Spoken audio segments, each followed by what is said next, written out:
So, have you ever wished that you had a little bit more? I mean, have you ever, just kind of felt like, I just need a little bit. Maybe it's, something simple as money, right? Just a little bit more money, or maybe, just a little bit, more, things, like just one more movie, right? Or just one more to add to my collection, right? One more, maybe just a little bit bigger house, right? If we just had one more room in our house, yeah, right, man. I see Petrov's back there. Yeah, we need two more rooms actually. They got 10 kids. I don't know why you don't have enough room. Yeah, just we have this tendency, right, to kind of just want a little bit more. Have you ever feared, like, maybe not having enough? Like, have you ever feared like maybe even bankruptcy or oh man, we're not going to have enough to make the ends meet. We're going to be able to pay the bills. Or have you ever felt, maybe felt like you're just, going to get to the end of the month and there's no more. There's just nothing there, not enough to make it through. We have a culture that highlights productivity, right? We have a culture that tells us that productivity is king, and that all of us are only as valuable as what we produce. What we have is that, kind of that element, right? It's not just the paycheck, it's not the money in the bank, but it's also the things that we have in our homes, the cars that we have, the clothes that we wear. Those all tell people that we have, and if people know that we have, they know that we've produced, and if we produce, that means obviously we're valuable. And oftentimes, the more you have, the more valuable you're seen. How about, have you ever felt like just totally overwhelmed? Felt like, there's so much to do, and you can't possibly get it all done. Have you ever felt, just totally stressed and anxious, or always maybe that way? I mean, is every week kind of this, oh, am I going to make it? Am I going to be able to get everything done I need to get done? Ever felt that way? Ever felt that maybe that there's just, if you don't do it, no one will do it? Do you fear letting people down? Letting a friend down, letting maybe a family member down, letting your kids down? You ever fear those things? Or again, our culture highlights multitaskers, right? If you can do all of these amazing things, then there's some success. Some busyness equals success. The one who's busiest is going to be the one who's most successful. And so when people ask you, how's your day been, right? We typically, I fall into this all the time. Busy. It's been a busy day, another busy day, but I'm making it through kind of thing, right? And that's almost like kind of saying, yeah, I'm successful because I'm busy, right? But that's kind of how our culture operates. I mean, if they come up to us and say, somebody asks you how you're doing, oh man, it's been a lazy day, just been sitting around doing nothing, just like I did yesterday and the day before that, I mean, right? I mean, our culture, maybe you need to get off your butt and do something once in a while, right? Have you ever felt like you don't have enough time? Like you just wish you had like one more day each week, right? I mean, wouldn't that be great to have one more day each week? And have you ever joked like, I'll sleep when I'm dead? Right? Have you ever said that? Yeah, I've said it a couple times. And, I'll just sleep when I'm dead. I got too many things going on. I don't have time for sleep. Any of us ever fear not being able to experience all the things that we want to experience? Fear that we're not going to get it in before the end of our life, or fear that we're not going to complete the tasks that we've begun. Again, our culture highlights efficiency, that we need to fill every second with something because it's limited, time is limited. Listen to these stunning stats, because this is actually a very new phenomenon in American culture. I read recently the book, The Ruthless Elimination of Hurry by John Mark Comer. And in that book, I'll give you several things that he says in there, but it gives out some stats, first of all. He says that 100 years ago, and think about it, this is true, I kind of alluded to this a minute ago, but 100 years ago, the one who was most involved in leisure were the most successful in our society.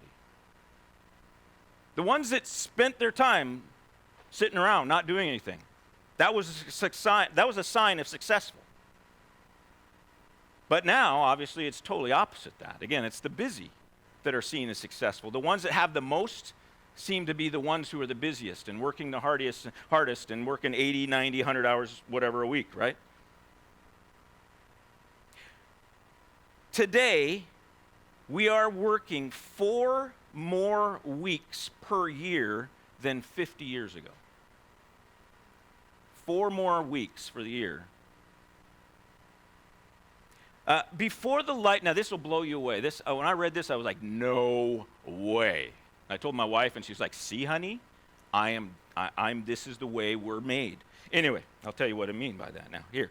Before the light bulb was invented in 1879 by Edison, the average person slept, get this, 11 hours. All you night owls, all those people that don't like to get up in the morning, yeah, 11 hours. That was average. Today it's about 7. Yeah, 7 would be nice, right? Yeah, exactly. Well, it's average, okay? I mean, you're on a different category there. Anyways, so that just tells you, I mean, we are so, there's so much more going on now than it was even 50 years ago. Our lives are much fuller, we've got more things going on. We're awake longer. We're more busy. We're working more hours. Consider this as well. There's the great distraction of our culture today. In 2007, only 12 years ago, the first smartphone hit the market. 2007. The average user today is on their phone 2.5 hours a day. Now, for millennials, of course, we need to double or triple that, right? And younger. This is also amazing to think about. This quote I'm going to give you in a minute it's important for us to understand these things. Facebook and games for apps on your phone are not based on a consumer mentality. They create Facebook and games in a way to they think about how to consume as much of our time and consciousness as possible. See, it's not about just us completing the game. It's about us constantly being back into it, drawing us back into it every moment we can get. The alerts that happen on our phones for Facebook or whatever, or any other app that we have, social media app. It's designed to get us to pull the phone out of our pocket and look at it again. This is a quote from Comer. He says, "Your phone doesn't actually work for you. You pay for it, yes, but it works for a multi-billion dollar company in California. Not for you. You're not the customer. You're the product. It's your attention that's for sale, along with your peace of mind." Let that sink in. We are the product that they're selling.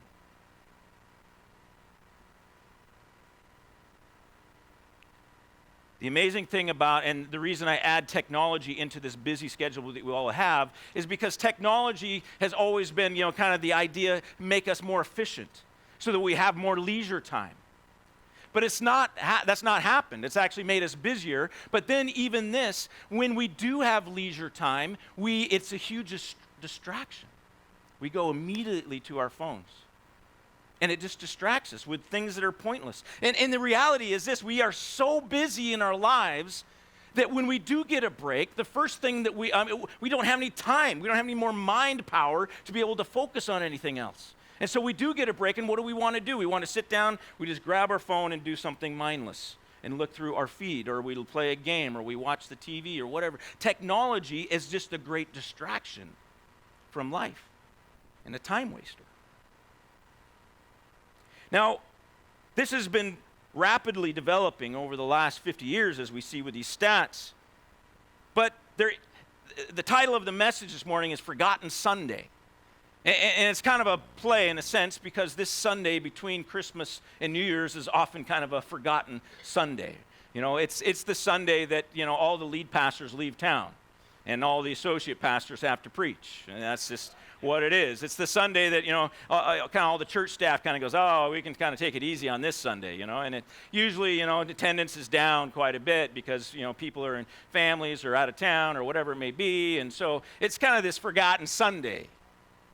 But more than that, what we see is that over the years, our culture has influenced us as Christians as well, to the point that, it's not just this Sunday that's forgotten. It's actually every Sunday. We used to have, I remember growing up, when I was in church as a teenager. I loved church. I loved being there whenever, this is my extroversion showing again. But I loved to be there whenever the doors were open. And so we had morning service, I was there. We had evening service, I was there. They had Wednesday service, I was there, right? And this was just typical. This was the world of the Christian world that we lived in. That's what you did. You went to church in the morning, you went to church in the evening, and oftentimes there was some kind of meal in between that usually was with church people, or maybe you went back to your house and you were home with your family. But we saw that has slowly been diminishing. And to the point now where an hour and a half, it's hard to even get people to stick around for that. But more than that, it's not just about attendance at church. It's about what is happening after church even. Many in the Christian realm have begun to even give up on that. And now Sabbath is just, from 9 to noon in the morning. And then once you get home in the afternoons, well, there's a lot of things we got to get done. Maybe you take a little nap, but then we've got chores we got to finish. We got to get ready for the work week because Monday's, going to hit us and we got to go.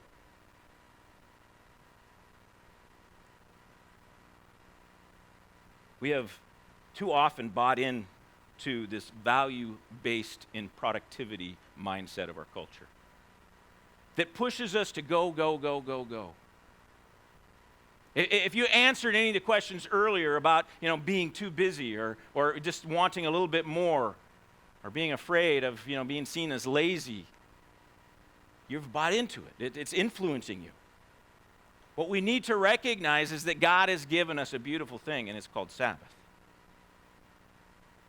A beautiful thing that's for us, not against us. First of all, it's a command, certainly. Exodus 28, we read it earlier. Remember the Sabbath day and keep it holy. This is not some antiquated old way of living. This is not some Old Testament thing that we just throw out. This is part of the 10 Commandments. This is part of the way that we are meant to live, the way that the rhythm of life that we are meant to live through and to walk through. It's not some impossible lifestyle. If God just knew, if he lived today, then he probably wouldn't have us, be, following the Sabbath. Come on, it's just ridiculous. One whole day of sitting around doing nothing? Come on, that doesn't make sense, God. It's too busy. There's too much going on. But that's not the case. That is not the reality of what this Sabbath is all about. Corrie ten Boom said this: if the devil can't make you sin, he'll make you busy. And how have we corrupted this commandment to Sabbath by allowing this culture to keep us busy? Because it's telling us that you have to produce, and if you don't produce enough, well, then you're just not enough. Even God gives us his own example. Genesis 2:2. By the seventh day, God had finished his work, and he had been doing. And so on the seventh day, he rested from all of his work. God even rested. He took a day off. It's a rhythm that he sets in place for us. Comer quotes in one of his quotes in his book says this, says, God walks slowly because he is love. If he is not love, he would have gone much faster. But love has its speed. It is a different kind of speed from technological speed to which we are accustomed. It is slow, yet it is Lord over all other speeds, since it is the speed of love. And his point in this part of his book is to say that in order to develop loving relationships, we have to have time. It's not about a speeding through our Bible devotion that's, that long on the page, reading the 2 verses that go with it, and the quick prayer, thank you for this day, see you later, Lord. You can't develop that love relationship with God or with each other unless you have time.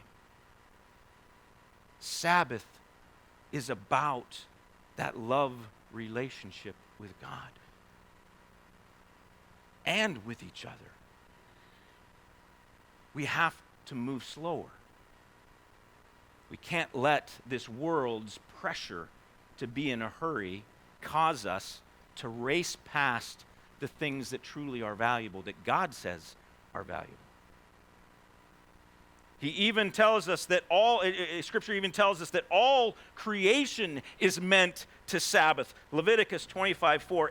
But in the 7th year, the land is to have a year of Sabbath rest, a Sabbath to the Lord. They were not to kind of reap they were not to till the land. They were not to, harvest the crops on the 7th year. This was the command that was given to the Israelites.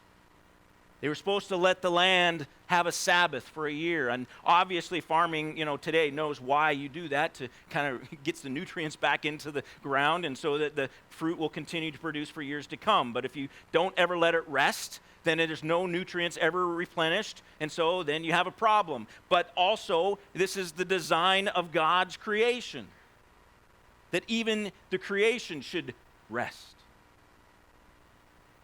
But again, the Sabbath is not just a command. It's not just like a go to your corner and sit there for a day, right? This is not God's perspective. God's not like, hey, you guys have been bad. You've not been doing the right things. I mean, look at all the sin you've been doing for the last 6 days. You need to spend some time repenting, right? I mean, this is not God, okay?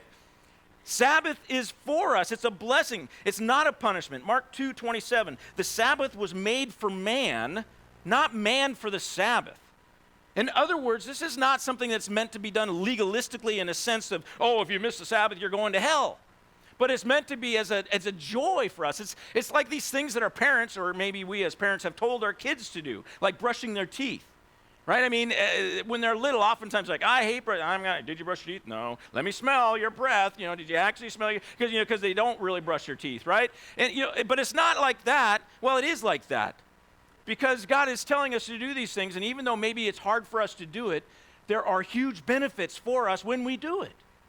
It's like exercise, right? I mean, I hate exercise, but I know that, I got to occasionally do something. I can't just sit on the couch all day. I know, I only work 1 day a week, remember that. So I got to exercise every once in a while, right? Because it's good for me, right? I kind of hate it, but at the same time, I love it. And the reality is this too, like the more we do it, the more we fall in love with it. The more you brush your teeth, at some point you kind of go, actually that feels good to brush my teeth. And we start doing it more and more. And the more you exercise, the more you enjoy that exercise. And there's something it does to your body. You like it and you're excited about it. But the Sabbath is not, just something that God has given us to do. Again, there's major and beautiful and powerful benefits. Consider Matthew 11:28-29. Come to me, Jesus says, all you who are weary and burdened, and I will give you rest. Take my yoke upon you and learn from me, for I am gentle and humble in heart, and you will find rest for your souls. We so often look at this, and I'm sure this passage has got to be preached a lot nowadays because we are so busy. And when we hear that Jesus says, come and rest, we kind of go, oh man, that would be awesome. But do we ever do it? See, the reality is he's given us a rhythm of life that we're meant to live through that has Sabbath in it, rest in it, every week. And that if we do that, that actually will slow down the rest of our life so that we can be enjoying this amazing rest. See, with rest comes joy. With rest comes, just this happiness and relationships. And rest comes, times of worship and celebration. And rest, we're able to put things in context. This is the problem with hurry, is that we lose our perspective. And now the little things seem like they're huge things, even though they're still just little things. And so when we rest, when we take a step back, when we stop the busyness of our life, we're able to gain perspective and go, oh, that's just a little thing. I can let that go. Sabbath brings great relief as well. Matthew 11 and verse 30, for my yoke is easy and my burden is light, Jesus says. It brings relief. When we begin to operate under the rhythm of Sabbath, it relieves our stress. Especially in this culture that is constantly pushing us to go, go, go, go, go. When we take one day and say, no, this one day is going to be set aside. I'm not going to work on this day. I'm not going to check email. I'm not going to do the chores. I'm not going to do all these crazy things that I want to do or the world is telling me to do. I'm going to take a day and just rest and be with my Lord and with my family and friends. It relieves the stress. It helps us, again, to be able to get our eyes on Jesus and what's going on and what the value of the things that we're doing. It helps us to reevaluate our life. What are we spending these 6 days on? Are they worthy of us spending those 6 days on? It also helps us to stop being self-reliant. When we take a day and rest, all of a sudden now we're dependent on God. I mean, we could be working that day and make some more money, or we could be making sure we're, being productive so that we're getting stuff done. But then we just are always leaning on ourselves, leaning on our own abilities, instead of trusting God. Recognizing that it's Him, not me. We need to trust Him. We need to lean on Him.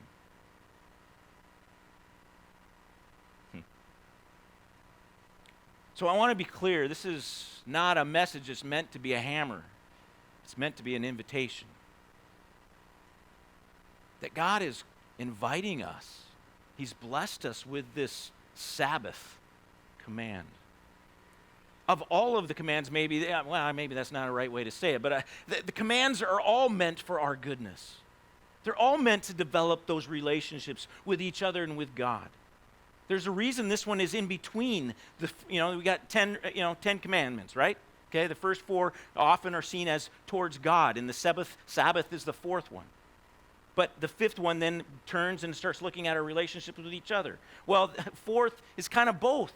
It helps us with our relationship with God indeed, but it also is meant to help us in our relationship with each other. But all of them are there for our blessing, for our goodness, for what will help us in this life, to help us to survive. So often the reason that we have burnout is because we don't have good rhythms. We don't have a Sabbath in our life. If you want to recuperate your life, recuperate yourself back to a place of peace, if you want to be able to refresh yourself and not be all burnt out all day and working at the end of your rope, then Sabbath is for you. So the question maybe then is, so how do we get started? Because the reality is, I think many of us probably in this room practice some form of Sabbathing. Some of us probably, we're, Sunday morning and that's it. A few hours. And so how do we get started? How do we work down this path? What's the rules on this Sabbath? So I want to just throw out a few ideas. First of all, I think the most important is we have to first decide that we're going to say no. We have to say no to stuff. If your life is out of control and you're just constantly busy every day of the week and you don't have any time for rest, then you are saying yes too many times. See, this has been said before, but every time you say yes, you say no to something else, right? And so we need to start saying no so that we can say yes to something else, and that something else is rest. We have to build margin in our life so that we can have time to have a Sunday. I had this thought come to me back a few months ago, talking with someone about vacation and how they kind of love vacation, but they hate vacation. Because, there's always that huge pileup when you get back of all the things that you got to do that didn't get done while you were gone. So you take a week or you take a couple of weeks and then you come back and it's just chaos. And the thing that came to me is that I think that if we have enough margin in our life, if our rhythms are correct, that we can take a vacation for a couple of weeks and come back, and yes, it'll be chaotic, but if it's still chaotic after about 2 or 3 weeks after we get back from vacation, we don't have enough margin. Because we should have enough margin in our life to be able to put in an extra hour or two every day after we get back from vacation to kind of catch up. But then we should catch up within a couple of weeks and go again. See, we don't have enough margin. We say yes to too many things. Yeah, I can fit that in. Yeah, I can make it work. I don't know. I'm kind of crazy busy, but it's all right. We'll make it happen. And I just got to say, too, and I've been there as a parent, right? Parents, we do this for our kids constantly. We want them to experience everything. The world tells us that they have to experience everything. So they get to be in every sport. They get to be in every activity because we never say no. This is why parents are taxi drivers, right? For their teenage years, right? You're just constantly going from one place to the other because we won't say no to our kids because we don't want our kids to miss out. But what they're missing out on by being so busy is a Sabbath with the Lord. They're losing relationship with God and with you because they're so busy and you're letting them be so busy. And all it is just going to continue the cycle. When they're a parent, they're going to do the same thing. We as parents have to begin to say no to this culture. Our kids don't need to be in everything. And if your kids are in everything, don't think I'm like judging you, okay? I get that. It's hard. But I just want to encourage us to recognize that if we're going to really practice Sabbath, we have to begin to say no. And then we have to pick a day.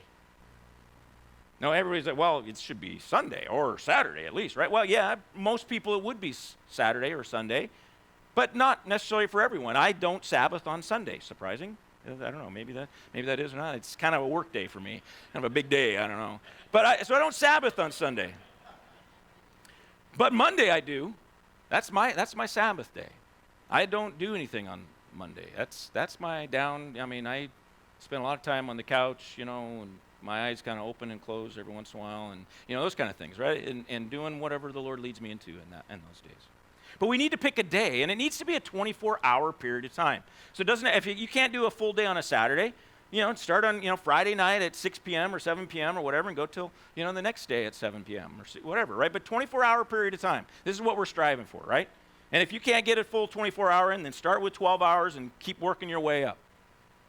But in order to get there, you got to start saying again no. And I think once we start to do this, again, the joy that comes from that, the celebration that comes from that, the rest that comes from that, it's going to continue to motivate you to do it more and more. Other thing I would encourage you to do is, what do you do on a Sabbath, right? I mean, Sean, you said you just lay on the couch all day. Is that really what you do? Well, I would encourage you, if you've never done it, to make a list, right? Make a list of things that you could do.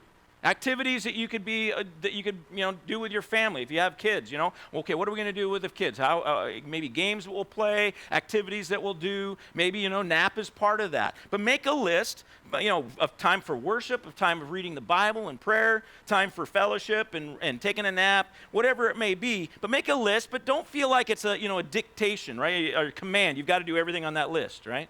Sometimes we do that. We make a list and we go, I got to get through my list by the end of the day. Now, that is not Sabbath, okay? Now you're driven, again, by productivity to try to get through that list. The list is just ideas. And then you get up and you start your Sabbath and you kind of, okay, here we go. A lot of people that do start their Sabbath in the evening, they start with a Sabbath dinner. And they get together as a family and they just have this amazing meal. And they take their cell phones and they took all their digital devices and they put them in a box and they flush them down the toilet, whatever. And then they have their Sabbath time. And that way they're not distracted.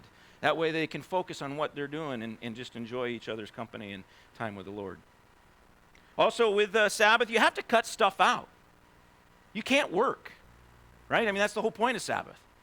So you're not checking emails if that's part of your job. You're not checking text messages if that's part of your job. You're not, doing work at all. It's not I just got to check a couple of things. No work. You're not doing the to-do list thing.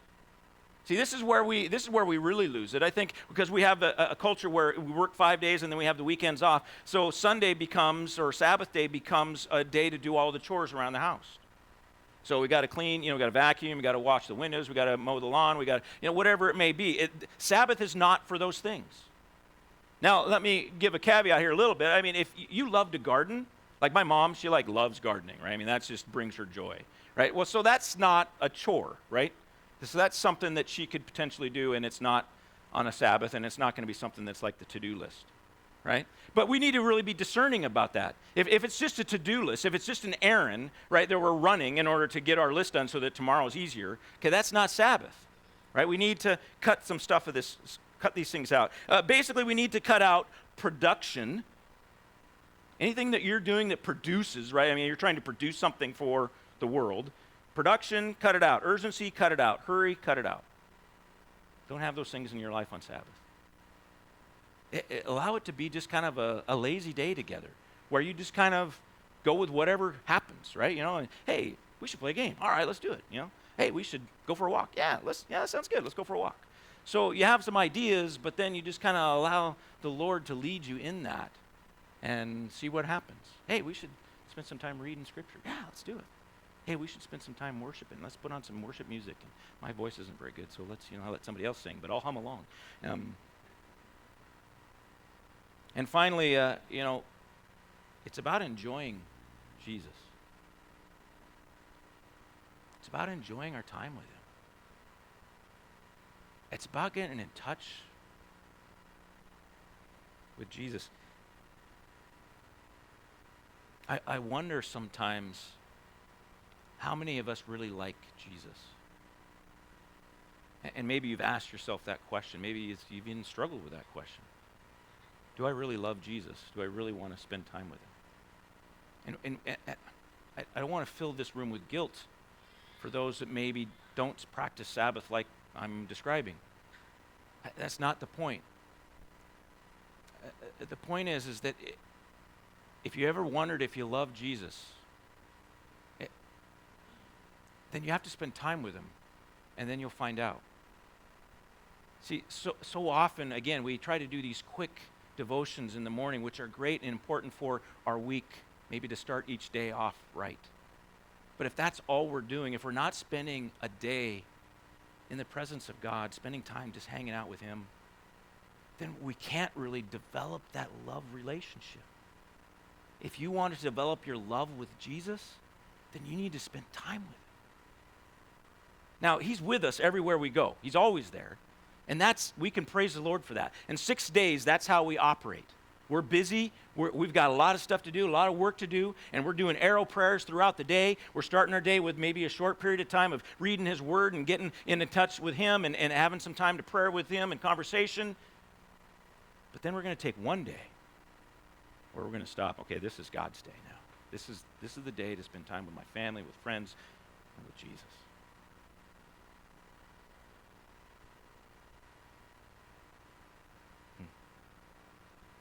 All right, worship team, why don't you come up? And as you do, I'm going to read a quote that I think really kind of sets the atmosphere maybe, or kind of what Sabbath is kind of about. And I hope that by it, maybe it'll produce in some of us this deeper longing for Sabbath and to spend more time with God. And it's a quote by Ruth Haley Barton. I'm drawing the blank on the book. Anyway, it's a great book. Anyway, sorry about that. Should have wrote it down, but I thought I'd remember it, but I don't. Anyway. But most of you probably know Ruth Haley Barton.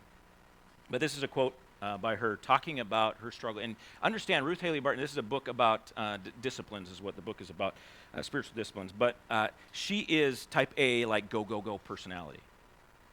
And so this is kind of coming from her own wrestling with this Sabbath and trying to get herself to stop. And then she writes this, and it's just beautiful. So here we go. I do not know everything there is to know about Sabbath.